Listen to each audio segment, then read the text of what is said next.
ନମସ୍କାର ସାଙ୍ଗମାନେ। ଆଜି ସାନ ବୋଉଙ୍କର ତାଙ୍କ ବୋହୂଙ୍କର 7 ମାସିଆ ପିଠାପଣା ଆସିଥିଲା।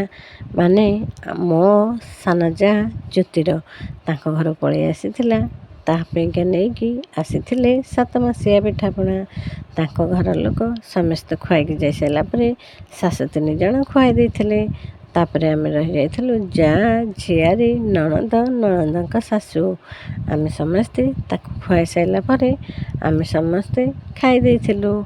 ତାଙ୍କ ଘରୁ ଯାହା ମିଠା ହାରିକା ଆସିଥିଲା ପରସ୍ପରକୁ ଆମେ ଖୁଆଇକି ନିଜେ ନିଜେ ଖାଇଥିଲୁ। ଆମେ ଖାଇସାରିଲୁ। ସାନ ବୋଉ କହିଲେ ଯାଅ ଦେଖିବ ରୋଷେଇ ଘରେ କେମିତି କ'ଣ ରୋଷେଇ ସବୁ ହେଇଛି।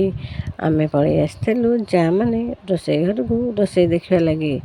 ଭାତ ହେଇଯାଇଛି 2 କୁଣ୍ଡ, ତା ସାଙ୍ଗରେ ହେଇଛି ଆମ୍ବ ଖଟା, ଛୋଟ ପିଲାଙ୍କ ପାଇଁକା ଚିକେନ, ମାନେ ଭଣଜା ଭାଣିଜୀଙ୍କ ପାଇଁକା ଚିକେନ ହେଇଛି ଘାଣ୍ଟ ତରକାରୀ, ତା ସାଙ୍ଗରେ ହେଇଛି ମାଛ ତରକାରୀ।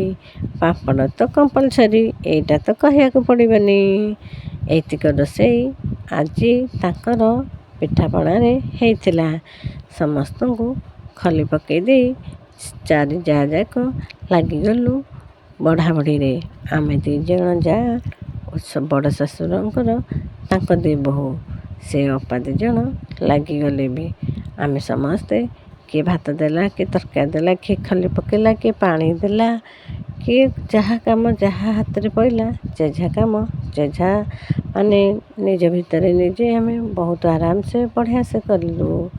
ରହୁଛି ଜୟ ଜଗନ୍ନାଥ।